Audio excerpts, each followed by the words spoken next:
ఇందాక శ్రీనివాస్ గారు చెప్పినట్టు అక్కడ దర్శించుకుని బయటకు వచ్చిన తర్వాత అడుగుతారు కదా మీడియా మిత్రులు వాళ్ళు. సో భక్తుల మనోభావాలను కాపాడాలన్నదే నా ఉద్దేశం. తిరుమల లడ్డు కల్తీ జరగడం నిజంగా దురదృష్టకరం. ఈ వ్యవహారంలో దోషులను అరెస్ట్ చేయడం సంతోషం. దక్షిణ భారతదేశ ఆలయాల సందర్శన పూర్తిగా వ్యక్తిగతం. ఎంత వ్యక్తిగతం అని పవన్ కళ్యాణ్ గారు చెప్పినా రాజశేఖర్ గారు, వారికి ఉన్న ఒక స్టార్ ఇమేజ్ కానివ్వండి, ఇప్పుడు అంతకు మించి ఒక పొలిటికల్ ఎరీనాలో ఆయనకు వచ్చిన ఒక ఇమేజ్ కానివ్వండి, ముఖ్యంగా ఈ వ్యవహారం జరిగిన తర్వాత తమిళనాడులో సనాతనానికి సంబంధించి ఉదయనిధి స్టాలిన్ చేసిన వ్యాఖ్యల మీద అప్పుడు పవన్ కళ్యాణ్ కూడా మళ్ళీ మాట్లాడారు. ఇప్పుడు తమిళనాడు ఆలయాలు, అలాగే కేరళ పూర్తిగా భిన్నమైన రాజకీయ నేపథ్యము లేకపోతే మరో రకమైన నేపథ్యం ఉన్న రాష్ట్రం. సో దీన్ని ఎలా చూస్తున్నారు మీరు? అంటే రాజకీయాలకు ఆయన సంబంధం లేదని చెప్పినా రాజకీయపరమైన చర్చ జరగడానికి కారణం ఏంటి రాజశేఖర్ గారు? Good evening sir. నమస్కారం. ప్యానల్ ఉన్నటువంటి పెద్దలందరూ కూడా ముందుగా నమస్కారాలు. ధర్మ పరిరక్షణ కోసం పవన్ కళ్యాణ్ గారు కదిలారు అనేటువంటిది మరి టీవీ ఛానల్ ద్వారాను పత్రికల ద్వారాను రకరకంగా మరి దక్షిణాది రాష్ట్రాల్లో ప్రముఖ ఆలయాలన్నీ కూడా సందర్శిస్తున్నారు అనేటువంటి మాట. అంటే అందులో ఇన్నర్ మీనింగ్ కూడా ఏంటంటే సనాతన ధర్మ పరిరక్షణ బోర్డు అనేటువంటి ఏర్పాటుకి లక్ష్యంగానే ఆయన తిరుగుతున్నారు అనేటువంటి మాట అంటున్నారు టీవీ ఛానల్స్ లో కానీ పత్రికల్లో కానీ అలాగే వస్తా ఉంది. అయితే ఒక మాటలో చెప్పాలంటే ఇప్పుడు రాజకీయ నాయకుడు కాబట్టి రాజకీయాలే వస్తాయి ఖచ్చితంగా. ఇప్పుడు ఆయన గతంలో ఎప్పుడు ఇలా గుళ్ళు గోపురాలు లేదా ఇలా గుడికి ఒక డ్రెస్ వేసుకొని వెళ్ళిన సందర్భాలు లేదా ఇప్పుడు మాట్లాడుతున్నటువంటి మాటలు ధర్మ పరిరక్షణ సనాతన బోర్డులు ఇలాంటివన్నీ ఎప్పుడు ఆయన నోట విన్న పరిస్థితులు లేవు. పవన్ కళ్యాణ్ గారి నోట ఏం విన్నామంటే నా కుటుంబానికి పర్టికులర్ సంబంధించి అంతా క్రిస్టియన్స్, నా వైఫ్ పిల్లలు కానీ అంతా దేవుణ్ణి నమ్ముకున్నారు, యేసుక్రీస్తు నమ్ముకున్నారు, నేను కూడా గుళ్ళకి వెళ్ళేవాడు అనేటువంటి కొన్ని ఫోటోలు కూడా రిలీజ్ చేశారు ఎన్నికల ముందు. నేను క్రైస్తవ మతాన్ని కూడా నేను ఆచరిస్తాను అనేటువంటి మాట మాట్లాడటమే కాకుండా బైబిల్లో ఉన్న కొన్ని కొటేషన్స్ కూడా అప్పుడప్పుడు ఎన్నికల సందర్భంగా మాట్లాడేటువంటి పరిస్థితులు ఉన్నాయి.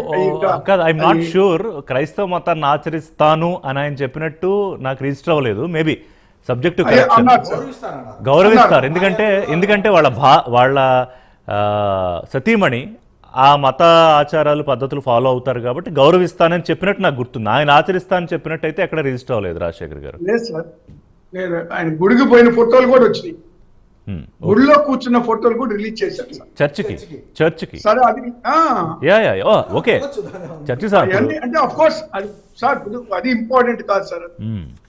ఆయన అది ఆచరించలేదా లేకపోతే మరొకటి ఇంకోటి కాదు.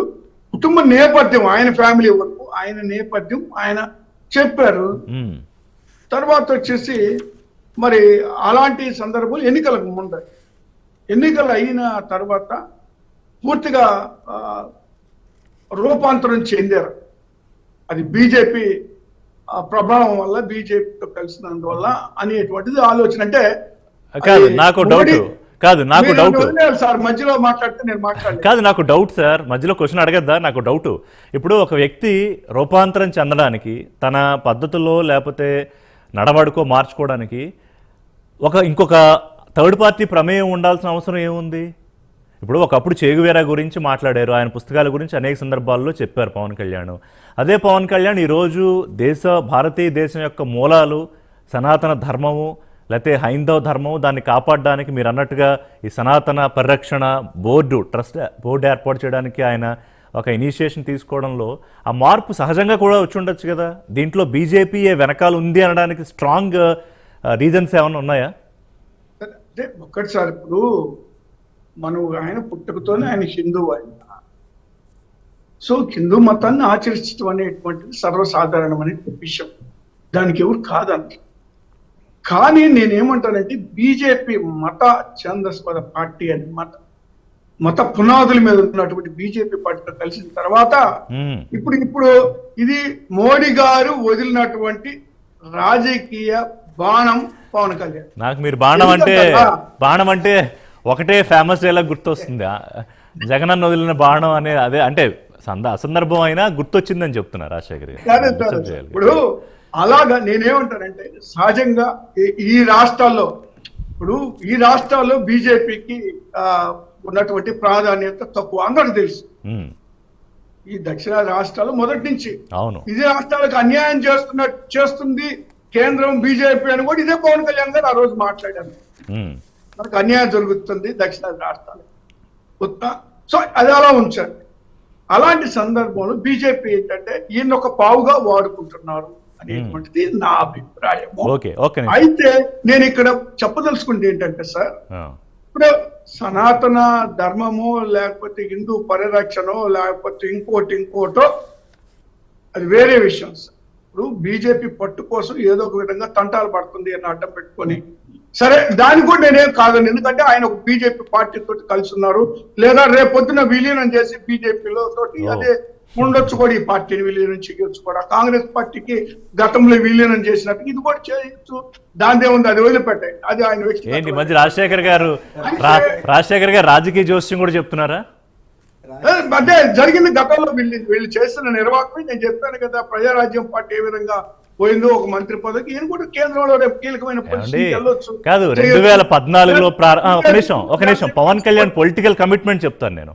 2014లో రాజకీయ పార్టీ పెట్టి ఆ వేళన్న పరిస్థితుల్లో పోటీ చేయకపోయినా అప్పుడు పార్టీలకు మద్దతు ఇచ్చి 5 ఏళ్ల పాటు పార్టీని నడిపించి ఏమీ ఆశించకుండా మళ్ళీ 2019లో విడిగా పోటీ చేసి ఆయనే స్వయంగా ఓడిపోయినా కూడా మళ్ళీ ఎక్కడ తొణక్కుండా బెణక్కుండా మళ్ళీ 5 ఏళ్ళు అంటే 10 ఏళ్ళు ఆయన పార్టీని ఒక రకంగా ప్రతిపక్షంలోనో లేకపోతే అధికార పక్షానికి దగ్గరగా ఉండి నడిపించి 2024లో 100% స్ట్రైక్ రేటు, భారతదేశంలో మొట్టమొదటిసారి 21 ఎమ్మెల్యేలు 2 ఎంపీలు కదండి, 2 ఎంపీలు పోటీ చేసి గెలిచిన స్ట్రైక్ రేట్ పవన్ కళ్యాణ్కి ఉంది. సో అంటే ఆ నిబద్ధతని కమిట్మెంట్ని ఇవాళ మీరు సింపుల్గా బీజేపీలో విలీనం అంటే నాకేం జర్నలిస్ట్గా ఏమో రేపు ఏం జరుగుతుందో తెలియదు, కానీ ఆ నిబద్ధత కమిట్మెంట్ అనేది మనం ప్రత్యక్షంగా చూస్తున్నాం పవన్ కళ్యాణ్ తాలూకా పొలిటికల్ కమిట్మెంట్ని. సో ఆన్ దిస్ నోట్ నేను ఒకసారి బీజేపీ మీరు అన్నదానికి బీజేపీ రియాక్షన్ తీసుకుంటాను. ఓకే, అంటే మా దీపక్ రెడ్డి గారు కూడా వెయిట్ చేస్తున్నారు, ఒకసారి మాట్లాడారు, అందరితో ఒక రౌండ్ మాట్లాడారు. దీపక్ రెడ్డి గారు ఉంటారు కానీ సరే సార్, ఇప్పుడు ఒక్కటి సార్ నేను అంటే మీరు చెప్పింది స్ట్రైక్ రేటు, మరి అదే స్ట్రైక్ రేటు ఒంటరిగా పోటీ చేసినప్పుడు 2 చోట్ల ఎందుకు ఓడిపోయారు? అప్పుడు ప్రజలు ఓడిపోయారు. అది ఇప్పుడు ఏంటంటే 3-4 కలిసి లేకపోతే గెలవలేని పరిస్థితులు ఈ పార్టీ కొన్ని ఒంటరిగా వచ్చి గెలిస్తే మీరు చెప్పినట్టుగా నేను ఒప్పుకుంటాను, దానికి ప్రజలు కూడా లేదా ఎవరైనా హర్షిస్తారు. సరే, కేవలం కూటమి వచ్చిన తర్వాతే బీజేపీకి అయినా 4 సీట్లు రావడమో లేకపోతే జనసేనకి రావడమో లేదా తెలుగుదేశం పార్టీ అధికారంలోకి రావడము. రాజశేఖర్ గారు మీరు పొలిటికల్ గా ఏదో కామెంట్ చేయాలి చేశారు, కానీ పవన్ కళ్యాణ్ తాలూకా political face political stamina comparatively 2019 నుంచి 2024 వరకు ఎంత పెరిగిందో మీకు తెలుసు. ఓకే, ఐ అగ్రీ డెఫినెట్లీ మీరు అన్నదానికి. తెలుగుదేశము, జనసేన, బీజేపీ కూటమిగా ఏర్పడిన తాలూకా బలం మీరు ఊహించిన స్థాయిలో వెళ్ళిపోయింది, గెలుపు ఆ స్థాయిలో వచ్చింది. కానీ పవన్ కళ్యాణ్ ఆయన పార్టీ అసలేమీ ఎదగలేదు అంటే మాత్రం I'm not ready to agree. ఎదగలేదు అని చెప్పలేదు సార్, నేను ఎదగలేదు అంటలేదు సార్. మీరు ఇచ్చిన కామెంట్ కి, మీరు ఇచ్చినటువంటి హైప్ కి ఒంటరిగా గెలిస్తే దానికి కరెక్ట్ గా సూట్ అవుతుంది.